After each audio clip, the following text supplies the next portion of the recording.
I stood at the edge of the street waiting. This is getting old.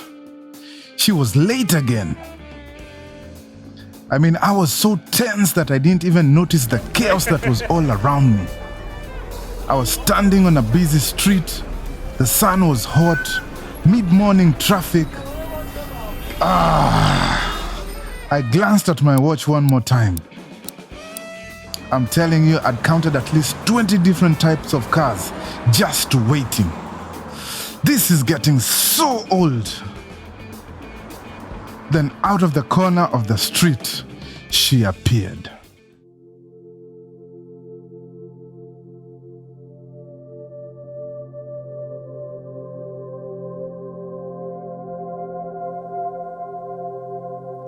As beautiful as I'd last seen her. With each step, she melted my previously annoyed self. Gracefully, she crossed the street, one foot in front of the other. The sun lit her eyes, and she had this majestic look. When she saw me, she smiled. The anger was gone. The sight of her filled me with love. I started thinking of how I'd hug her. And as she came nearer, I stretched my arms out to receive her. She held out her handbag and said, "Babe, hold this for me." I was confused. I looked at the bag. I looked at her. I looked at the bag again. Over my dead body, I'd rather die first than be seen carrying a handbag. Let's unpack.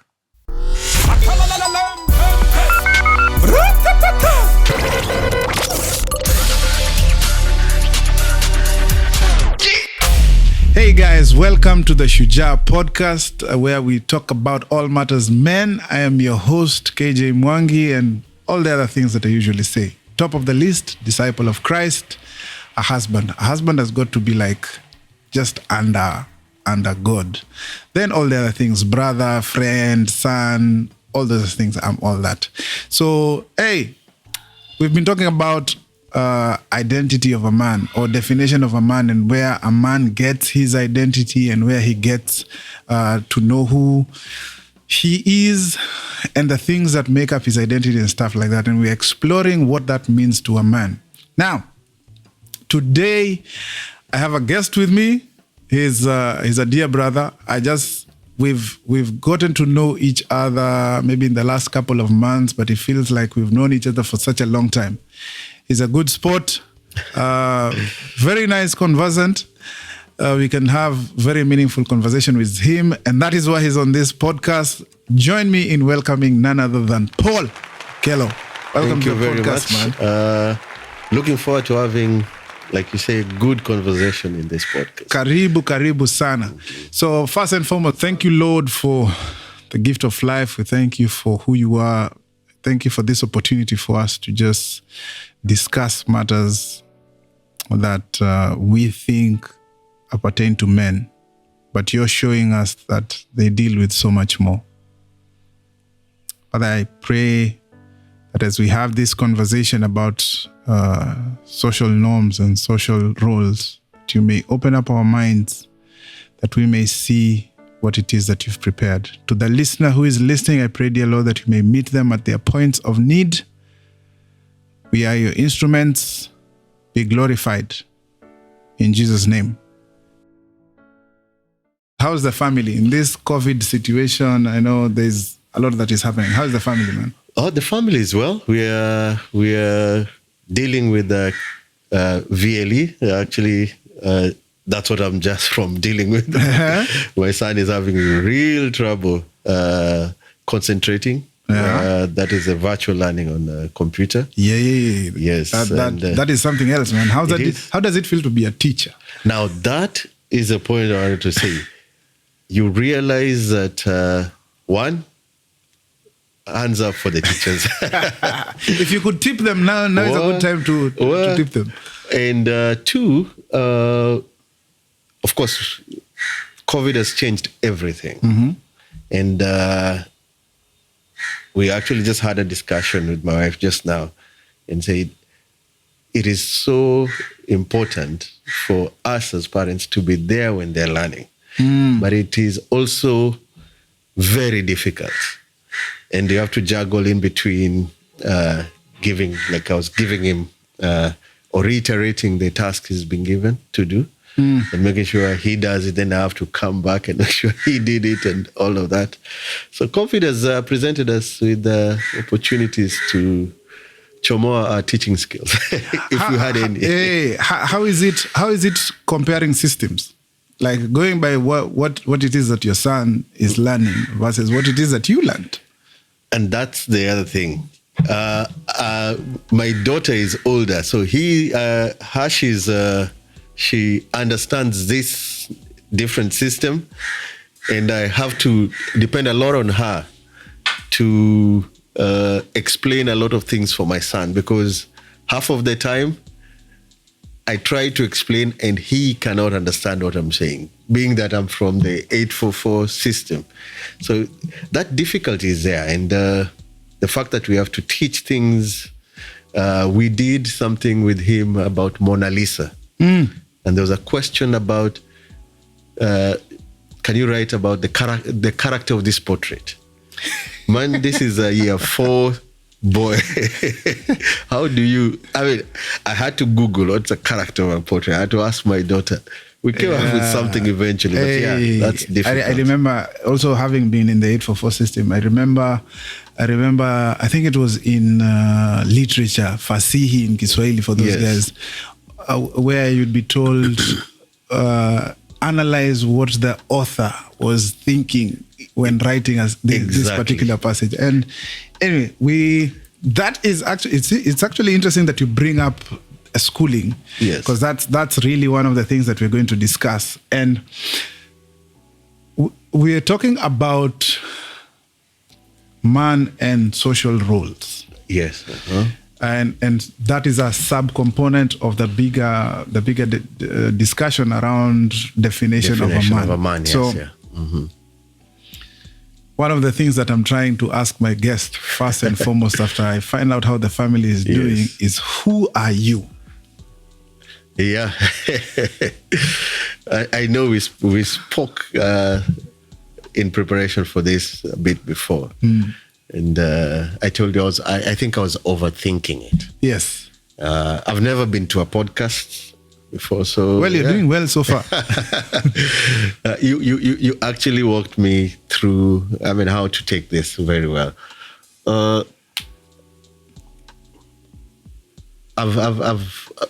I listened to the first podcast. I remember telling you my experience and how I found it very, very meaningful for me at that point, given what I was going through. And I've listened to now this definition of a man and all that. And I've been asking myself, so how can I define myself? Knowing that I'll be maybe seated here discussing that. I've asked a couple of people too, because it's been in my head. Just so that to see, and these are random people, to see whether I'm getting something. And I think I'll throw spanners to the works here. I looked at a lot. I've looked at my life, and I can say I've never been able to define me as a man in a static manner. I don't know if you get me. Yeah. I find that I get defined by my experiences. Okay. I get defined by my connections, my relationships, my work. And I find that has shifted a lot in my life, in my lifetime of, when when you initially started to become a man. Now I've looked and I've compared it with, a man must be resilient, must be this and that. And I've seen all of that, but in different variations within all these definitions that I've been. But one thing that became clear to me is every person, every man has that man definition in him. And it is how it comes out. And how he lives towards it. Either is it through hardship or through real success. That comes out. Okay. Yeah. So for me, answering your question, who am I? I am a man. And I know the question is, what is being a man? Yes, because that was going to be my next question. Yes. Yeah, what if you're saying you're a man? When did you realize, or when did you know that you're a man? Now begins that variation. I mean, of course, as a child, you're born male, and in our traditional African tradition, it's more. I mean, you'll be told you're a male, and you'll be brought up as male, and there are roles that are definitely separate between girls and males and all that. First, just the dressing, how your elder brothers will play with you, how growing up, if you play with your sisters or younger girls and you're told, no, that's not a boy. You cannot play with them. Men don't do that. Men don't do that. Yeah. Or you are a boy, don't do that to them. And I could see, of course, that definition at that point becoming, we were a bit aggressive. We loved doing things. I laughed with my old-time friend. Actually, he's my brother. It's called Salim Mohammed. I've known him for 40 years. 46 years. When we went to class 1, the first days when we met. Yeah, I have one of them. It's called Ken. And up till now, in fact, I was with him in Nairobi. We were laughing about. There's a time we were climbing some guava tree, and one of our friends is called Douglas fell, and the fence poked his thigh and came out on the other side. Actually, it had to be cut on top. Those are memories, and that's what I'm saying about aggressiveness. Things Those are boys things do. Exactly. So if we did that, I mean, played with the girl and they got injured, or we got injured, or we'll be told we need to protect, or we need to take care of. But us, we'll be told, why are you behaving like boys like this? You know. So that definition, yes, for me is more transient as I live my life as a man. So you're saying, if I get what you're saying that the identity or the components of what manhood is might vary from stage to stage. Stage to stage, experience to experience. Experience to experience. I mean, one of the, just a friend, I asked this question, and he thought a bit and told me, I mean, there will be something in Mongolia that defines a man within that society that will find there's not actually something we are born here as a man. So culturally, it would be also different. Okay. Yeah.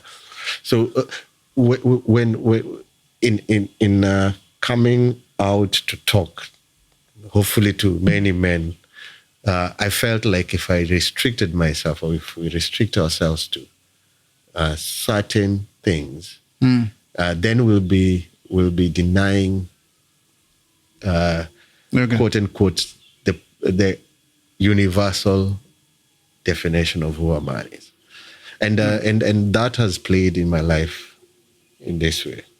There are times we have had, I mean, especially amongst men, we've had conflict, and how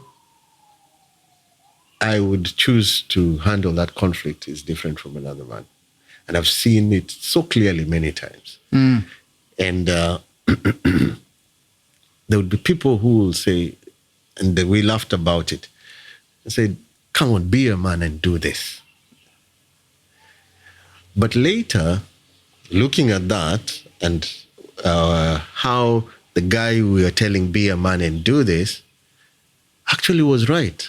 He was a bit more patient, maybe had wisdom, all those things we say a man should have. And it comes out at the end. Yet, as a society of men around him, why can't you be a man and do this? So there's almost a misconception that being a man means being abrasive or being brash, being, I don't want to use the term hardcore, but almost being a brute, so to say. It's not, for me, I wouldn't look at it as a misconception. I would look at it, it is the initial definition we get. And it's now navigating through that as we grow up into adolescence. Maybe girls start coming in and you feel like, oh, I have to tune a girl. Okay. So I have to be gentle with this person. Then that starts changing to different. Dear listeners, he used a word there, he said tune. That should tell you his age and which generation it comes from. So tune refers to... This modern generation refers to... Tune would be the equivalent of shooting your shot. The millennials. Yes, shooting your shot towards a woman. Throwing your best lines, so to say.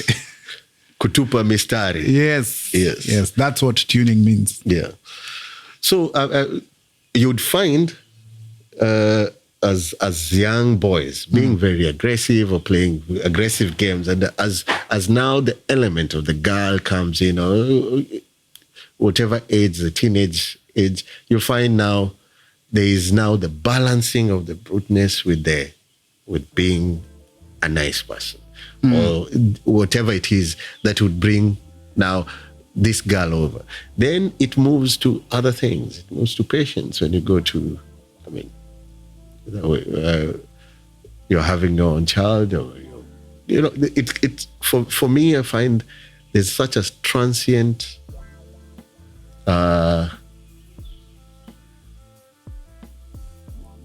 definitions of a man, and it shows me that it's actually something that is inside that now comes out at different points, so that this becomes there's a quote that says hardships do not define a man, they reveal him. So it becomes a revelation, and sometimes you even shock yourself as the man that I can be this, or I can be identified with this. So. It's interesting that you use the term identified, because whenever I think about the definition of a man, I tend to think of the identity of the man. And I know when we say the identity of a man, there could be the danger of assuming that we all as men should have the same identity. Yes. But I came across this definition for identity. It's the distinguishing character or personality of an individual. Yeah. So putting that into consideration, and what you just said about us deriving like different forms of definitions at different stages and different experiences, then my question would be, do you acquire your identity? Or rather, how do you acquire your identity? Are you born with it, or do you acquire it? Yeah, that's a hard one. I would just say that definition again. The distinguishing character or personality of an individual. Yeah. And I'm speaking from a layman's perspective. I'm just a man.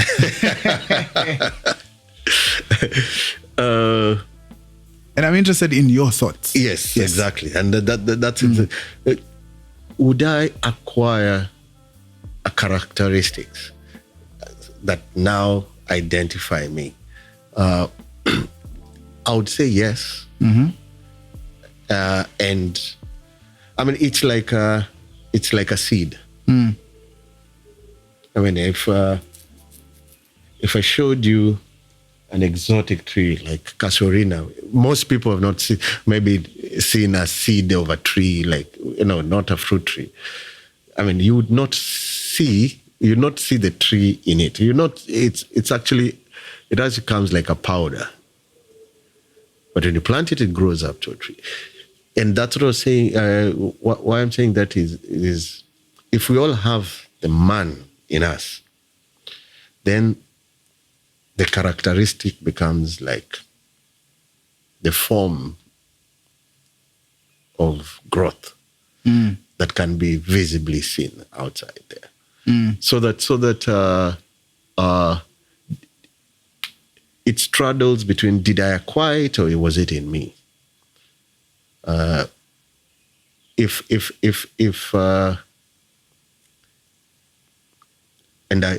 There's a question I wanted to ask, especially in all of this. Is there a bad identity of a man or a good identity of a man? I think when we talk about identity of men, or we are talking on the good, it is what we do after that, or we can only identify good men from their works and bad men from their works. But their identity, whatever it is that they are born with, was good. So in terms of characteristics, then I think is how do I, if it is saying the truth, standing on the truth, how do I then display that in different environments? Okay. To the point where someone would identify me with, he's a man of his word. So that become now my characteristic or personality. I'm a person, if I say this, you can take it to the bank, and of course, even that has its own danger because then I would be very stiff to take someone else's opinion. Then but still, it becomes an identity in some sort. So as men, as we go through from what I've heard you say, it's almost like we are born with a template. Yes. And through our different experiences and life's journey, we build upon that template. Yeah. So I can't help but think, going by different experiences, I know personally as a man, I have derived some form of identity in different things. Yes. Top of my head, the things that I do. And that could be my work, that could be my hobby, that could be basically anything that I put my mind to in terms of actually doing. And I have derived identity from that. That is what that has made me feel like a man. And I use the word feel. Yeah, I can see you've underlined it. I've underlined it. What are some of the things that you have derived your definition of manhood from? I mean, 100% what you said, things that we have done. But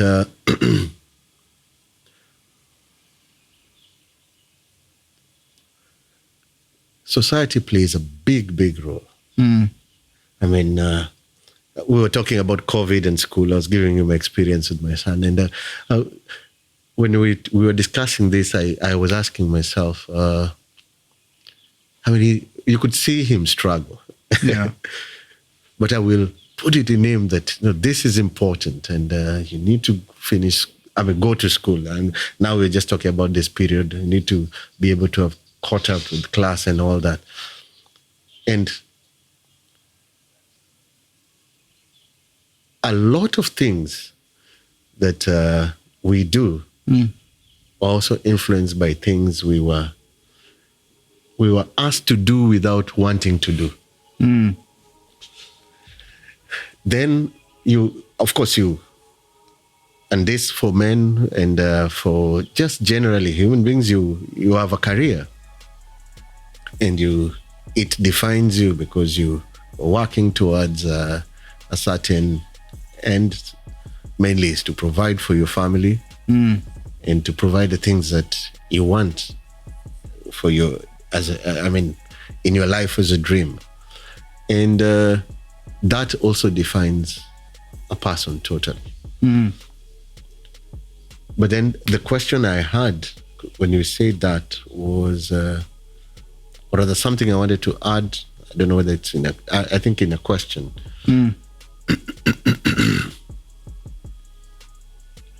The things that we do definitely define us in the success of them and the failure of them.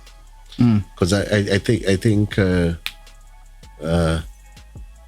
as men, you do many things, whether we say career, whether we say girlfriend, when you're starting as a young man, those things will define you in their success and their failures. So that your choices are either skewed towards one side, successes encourages, and your focus is also skewed to one side. Then at that point, it is not so much what we do, it becomes what we do successfully. It becomes what we say we are good at, either because we've seen it, we've done it, and we're successful, or society is telling us, you're a successful this. So it is the level of happiness or joy or fulfillment that you get in doing something that actually defines you. Because then you'll have a version of doing something that you're either weak at, failing, or everybody's saying you cannot do. Yeah. And that in itself can be a form of identity and definition that you derive from. Exactly. You know, and I am not this, exactly. I am this. And think of people who have undergone verbal abuse. Yes. That consistent exposure of negativity, so to call it. And that makes them form a certain identity or a certain definition of themselves. You know, exactly. and they hold on to that to the point that if they might actually be good at something, but and you might compliment them and tell them that you're actually good at something, but they don't believe it. Yes, you know, I'm reminded of something that women do a lot. Your girlfriend or your wife might come and ask you, "Baby, how do I look today?" Yes. And as a man, you're not sure if that is a trick question. It's always a trick question. and you're thinking, do you want me to be honest or to be nice? Yes. You know? But maybe you're being honest and you say, "Baby, I think you're beautiful." Yeah. But because of maybe an insecurity that she might have, she doesn't believe you. You know? She doesn't believe you regardless of how affirming or regardless you would put it.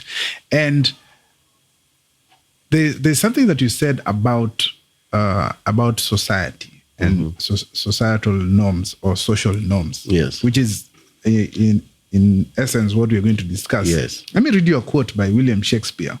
Tell me what you think.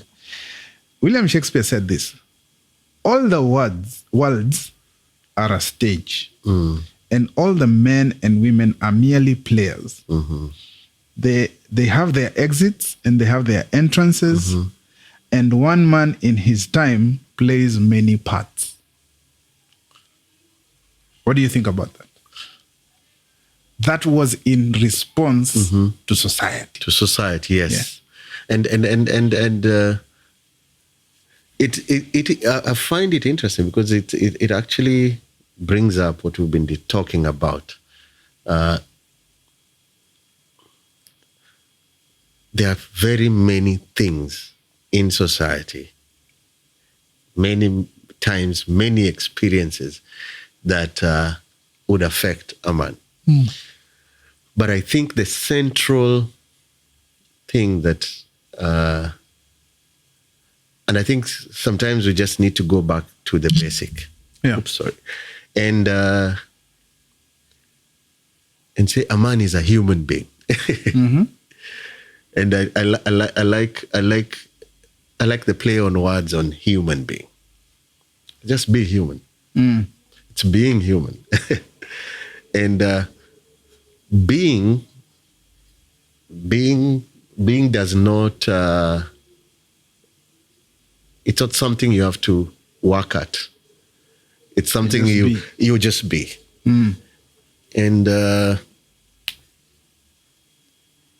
but society says you have to be in a certain context. In fact, I was coming there because the context of a play. So you have to perform to a gallery. And I think the struggle I've had personally is, of course, there's a role in the play I'm doing. Do I be me? Or do I play to the gallery? And does the role make you, even fits me? Does it make you who you are? Yes. Or it's just one of the roles? One of the roles that also have been given. And I think even if I was forced with the role, but I have the strength to be me, then I would say then at that point I'm a man. But even if it was a role I chose, but I am playing it not me, then I am just a society's definition of a man, but I'm not me. And I think that's where this crisis of identity for some of us who've gone through it, especially when you ask yourself, really, what's my purpose here? That's the question now. That's the point where you're saying, fine, you've given me this role, but if I be me playing it, I'd play it like this. Why am I saying that? Because then when I fail, then I can own that failure. Yeah. When I succeed, then the success is mine. And even the definition of failure and that success is still mine. And it still doesn't make you. Because from what you're saying, that it's possible for you to execute a role. Yes. And it still does not make you. Yes. So the question that we still haven't answered today, till now, is what makes you. Because we are going to keep coming back to it. And we might not even get a specific answer. Yes, yeah. We might not even get a specific answer. But one of the things that stands out for me in that quote by William Shakespeare is, "And one man in his time plays many parts." Yes. So what that says to me, especially keeping in mind society, is that at any given point, a man is executing many roles. And let me give you a definition that I came across. So social roles refer to the expectations, responsibilities, and behaviors we adopt in certain situations. The ideas are expected or normal behavior. No, the ideas for expected or normal behavior are reinforced both by individuals and the society as a whole. So each of us takes on many different roles, and we shift among them throughout our lives, throughout each day. And they give a good example. You start your day as a husband. Yes. Then as a father. Yes. Because you're expected to help around the house and feed the children and get them ready for school. In the office, you shift into the role of maybe a project manager. You have to oversee projects in a timely and professional manner. That is what is expected of you. On the lunch break, you take up the role of being a friend. Yes. Because you have to listen to somebody who's going through certain issues that then you have to play that role. if you fail to fulfill any of these roles, you may face consequences. And some of these consequences may be the loss of a relationship, yes, or the loss of a job. And I was trying to get something I read. It is hard to be a man. I'm not saying that in relation to being woman. I'm saying that in relation to how, even in this conversation, struggling to capture the length and breadth of what we go through, so that we can even have a snippet of what really defines a man, or how can you define a man, or can you define a man? Because what you've just explained, especially the different roles, in each of the roles, there are other players. In the house, there will be the wife and the children and the neighbors, or whatever it is. And that dynamics, not every day starts okay. I have just a scenario. Maybe it's one of those days, and there's a tiff with the wife in the house, and the domino effect starts, because you come downstairs and it's breakfast with the children, and of course something happened. It's a cloudy day. It's a cloudy day. Now, for me, the definition or that thing that I would say would be, how do I handle this cloudy day to the point of I'm back in the house? And more important, how do I handle it? How do I handle if I totally failed that day? How does that make me feel? Does that define me, or do I come out saying that was a cloudy day, I performed dismally? Can I go and apologize? Can I go and restore? Can I go and reassure? Now that, for me, that response is what I count. What informs that response, though? Because if you think about it, the different roles that we've mentioned, let's say in that hypothetical day that I spoke of, you start your day with the husband. Yes. Now, there are expectations. Exactly. That are placed on you as a husband. What informs those expectations? Like, where do those expectations come from? Your wife has them. Yes. Where did they come from? And it's still going. There's some things you can read about, and even however much you read about them, you realize there was a hard copy placed in before that you have to deal with. I don't know if you understand me. In other words, there was a previous programming of yourself that you really have to deal with that. And why am I coming from that angle? It is in answering, where do you get them from? Some things are learned in a subtle way. You do not know that you're acquiring this information. You're acquiring this belief. You're acquiring this temperament. It's because at that point you're not looking at that as how it will have an effect later.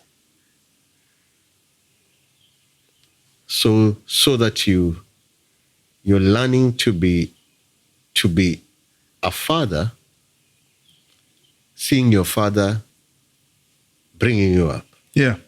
You're learning in that hierarchy, you're learning to be a husband, seeing how your father is treating your mother, how your uncle is treating you, how your auntie, the ones who came for exile because the houses were war zones. And those conversations, whispers around the table that as children we hard and you're like, what is happening? Why are people crying? Mm. And those starting to get hardwired and how they were sorted out. And then you find yourself dealing with your own now and testing some of those beliefs, I could call them, that a man cannot cry, that a man must be firm, that you must always do your things like this, and then failing at them. And now, so when I was talking about that hypothetical, where do we get this hardwired things? How do I go back to tell my wife I am sorry, to tell my children, yesterday daddy was in a bad mood, and being vulnerable in front of them, telling them, sometimes I can be in a bad mood. It's one of those. It's a combination of having dealt with these issues with that belief and seeing the man you're becoming and choosing out of knowledge, out of conversation like this we are having, out of mentorship, out of choosing to now work at it. And it is a struggle, work at removing it. Yeah. So it's hard to talk about social rules without talking about social norms, which is something that we've touched on slightly. And social norms refers to the unwritten rules of how to behave. Yes. Like in the simplest definition, that's what social norms are.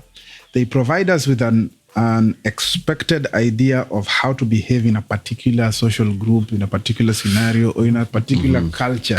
Yes. Yeah. You know, for example, we expect students to arrive in time and do their homework. We expect employees to arrive in time, and to get their work done in a timely and professional manner. Exactly. So, what informs those norms? In your opinion, what informs those norms? For me, it's simple. I mean, let's take the scenario of a student to arrive in class in time. Why? Who defines the why? If I ask the why, at the end, I'll find what informs. For example, there'll be many why. There'll be many answers. I mean, respect for other students, because if I come late and the teacher can't start, I'm holding everybody. So if I take it upon myself to say, I am at that point responsible for when the class starts, and if I arrive on time, then I'm fulfilling that role. And you would be showing respect. One, respect for other students. Yeah. Two, another why is... but who says that if you do that, it means you're showing respect to others? Exactly.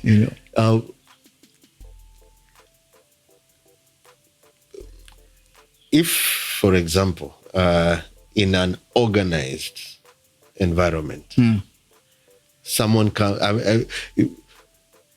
For me, it would be what has been proven to work. And I will tell you, now that you've mentioned that, sometimes some of these social norms are not working. Some of them are being challenged now. But what has been proven to work in an organized setting of this school, of a school, for example, educationists or whoever, people who did history of education, said if we taught our children in this manner, they will gain this and this. They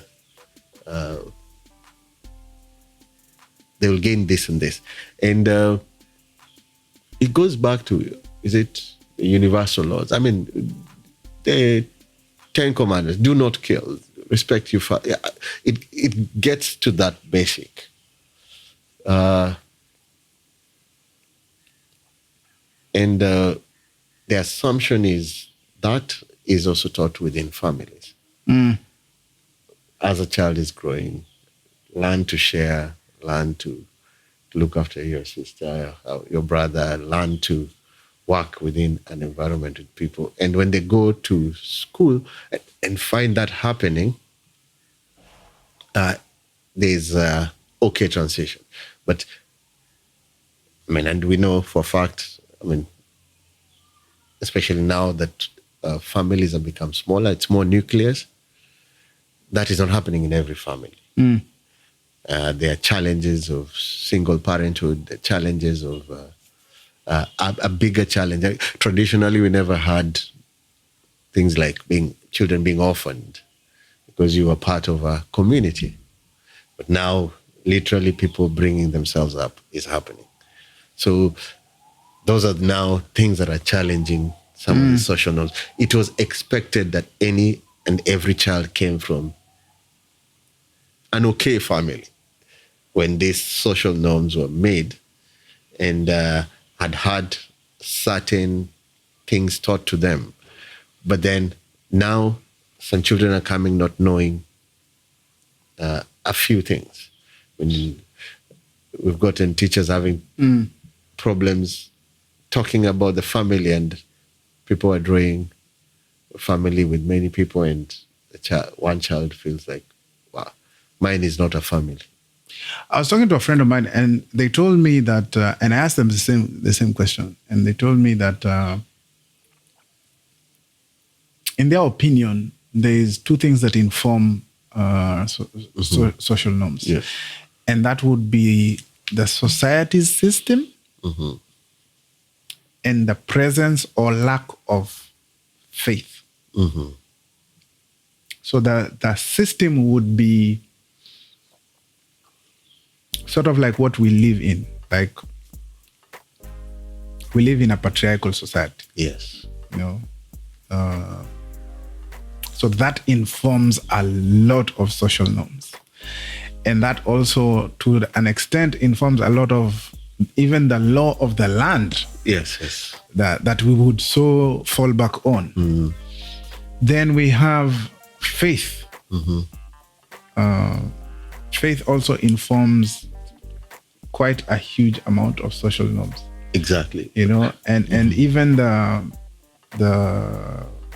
patriarchal society, or matriarchal society, if you may call it that, there is an element of faith in it.